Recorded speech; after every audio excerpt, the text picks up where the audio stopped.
3-3 Non-Human Targets. Garnering less immediate reaction from governments, but possibly having a greater long-term effect, will be the targeting of non-humans, including both the physical infrastructure and the corporate supports of the state. In these operations, the individual warriors can work hand in hand with trusted non-combatant members of the underground. Ideally, there should be friend saboteurs working with hackers and other members of the underground to expose flaws in corporate security and weaknesses in key places like the communications infrastructure and the electrical grids. 3-3.1 Targeting Infrastructure. The problem with targeting infrastructure is that it's a blade that cuts in all directions. In one sense, much of the faith the general public holds in the state rests upon its ability to provide roads, electricity, public water and sewer, and other such services. If they appear to slowly break down and the state is shown incapable or unwilling to keep them functional, then faith in the state is eroded.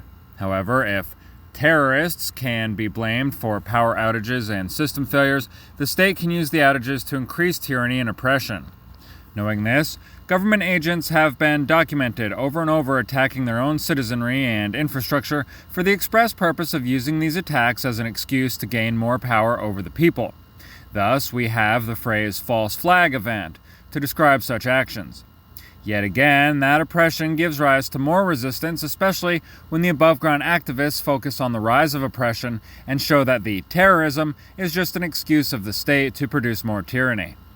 Ideally, if the terrorism that actually causes the outages can be linked to government agents, it can be a propaganda victory for the forces of liberty, or it can just lead to more oppression. That means any strike against infrastructure is a delicate dance between success and failure, depending on so many variables that no one can calculate a guaranteed outcome. Of course, calculation problems never stop government actors from barging ahead. Perhaps the perfect solution would be to stage a false flag event and frame government agents for the attack. Or even better, to bait a government agent to commit and bungle a false flag so that it could be exposed as such by the above-ground activists. That sounds almost impossible, but if it could be done, it would truly be a grand accomplishment. FBI agents do the equivalent of this all the time in America as they lure some mentally challenged desperate Muslim or militia member into a cockamamie plot that the FBI then uses as an excuse to arrest more Muslims or militia members. The best practice when it comes to a direct strike on infrastructure may be to coordinate the timing with some other event.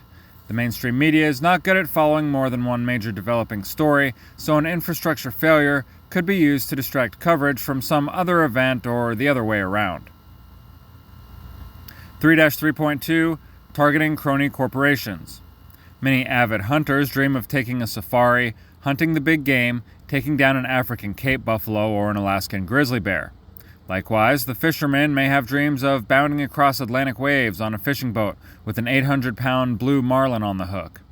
It all sounds very romantic and brings to mind great manly men of the past like Ernest Hemingway or John Huston sucking down Cohiba cigars while swirling cognac. The reality of hunting and fishing is much different when you do it to stay alive. Survival and sustenance hunting and fishing typically don't depend on big game, and the further you are from drama and conflict, the better chance you have of feeding the mouths that depend on your success. For this reason, survival and sustenance hunting and fishing are more likely to focus on rabbits, squirrels, minnows, and catfish than any big game. This is hunting from necessity, not entertainment. The same is true when we think of fighting the state by taking on the corporation wing of the dragon.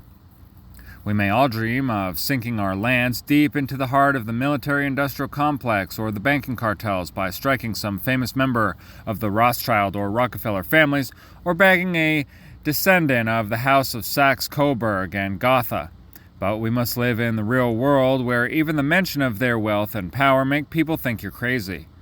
They are the untouchables, and it's pure suicide to chase them. No, we are fighting for survival and sustenance. Someday, when the state is in its death throes, we will hunt the big game. But today, while the state is relatively healthy, we must hunt that which can be taken. In 2014, a documentary by the Tonji Hessen Shai was released titled Drone.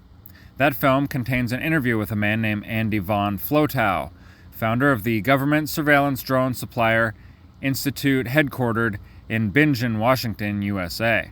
Institu was a small company that was eventually absorbed by its longtime partner, Boeing. In that brief interview, von Flotow makes several disturbing statements, but topping it off, he brags, "War is an opportunity to do business." This little slice of truth, the nature of the people who facilitate the wholesale slaughter of humans for profit and power. Echoing what Major General Smedley Butler said in his 1935 book titled War is a Racket, von Flotow proudly admits his guilt in the crimes Butler described, and Smedley Butler was a man who knew about war. By the end of his career, Butler had received 19 medals, 5 for heroism. He received the Medal of Honor twice, was one of only 3 Americans to be awarded both the Marine Corps Brevet Medal and the Medal of Honor, and was the only Marine ever to be awarded the Brevet Medal and 2 Medals of Honor, all for separate actions. Von Flotow has also made his contribution to war, but has made a fortune in the process, so targeting him now would be like the old saying, "Why close the barn door after the horse done run off?" But a lesson can be learned from the man and the small company he founded. When von Flotow founded Institu, the focus of the company was in the development of unmanned weather reconnaissance vehicles. It wasn't until 2003 when von Flotow and Institu shifted to military applications. The time to slam the barn door on von Flotow and Institu would have been between that shift from militarism in 2003 and Institu being swallowed by Boeing around 2008. The idea of a corporation sharing the guilt of war with governments is hard for some people to accept until they make the whole connection between governments, the banking cartels, and the military-industrial complex. Some will say that what the corporations do in supplying governments through military contracts is no different than what the rum manufacturer does in selling rum. It's not the rum maker's fault when someone drinks rum, drives their car, and kills someone. But has Bacardi Limited ever sent company representatives into Alcoholics Anonymous meetings with rum samples? Do Bacardi sales representatives get a bonus in their wages based on increases in drunk driving death statistics? We know from a wide variety of inside sources, including former U.S. presidents, former high-ranking military officers, and former leaders in the corporate world, that select corporations directly lobby for war in a wide range of ways. Then there's the problem of choice and intent. As Kant teaches us, intent is the basis of judging an action. It's almost never the case that a man buys a bottle of rum with the full intent and purpose of getting drunk and killing someone. That's not to say the drunk should be excused for his actions and his poor choices, but he never intended to kill, and Bacardi didn't sell him the rum knowing ahead of time that he would kill. After all, the vast majority of rum drinkers never kill anyone. However, the modern weapons of war are sold to governments exclusively, knowing full and well how they will be used. When Raytheon developed millimeter wave source weapons, it wasn't so people could relax on a beach and enjoy a sunset. It was so government agents could use the equivalent of a cattle prod to move the human herds and to single out individuals for direct punishment or death. Coupled with the fact that the decision makers in these corporations are the very same people who place the politicians in their offices, and as we have seen, the corporate decision makers know that war is an opportunity to do business. Therefore, we can establish both choice and intent when we judge the corporate leaders that not only supply the means of war, but encourage the decision to engage in those wars. Now let's consider one more way Bacardi's rum sales to the public are different from Raytheon's relationship to government. Setting aside whatever questionable business practices Bacardi is guilty of, Bacardi's primary product is produced and consumed through voluntary market interactions with the general public. When Raytheon develops a product for warfare, even the original research funding is provided by governments and originally stolen from people through taxation. So Bacardi primarily depends on voluntary market activity, while Raytheon depends on taxation and influence buying.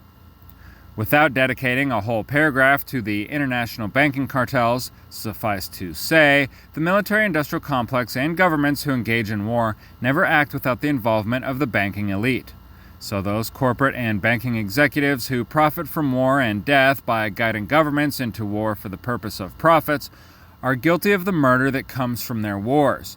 Yet the financial burden of those wars are involuntarily carried on the backs of taxpayers. Therefore, we see that war is a racket, and the racketeers are the corporate and banking executives, the politicians, and the Trumanites that profit from wars, whereas the victims of war are the dead on all sides and the taxpayers who are forced to pay for it all. Bacardi Limited, as we have shown, carries no such burden of guilt. Just like Bacardi Limited is used only as an example here, so is Raytheon, just one example of the military-industrial complex. And it's worth noting, in the metaphor of the hunter, Raytheon is not an easy catch like a rabbit, a squirrel, or a catfish, but they are not a bull elephant either. Raytheon is simply one scale on that dragon we call the state.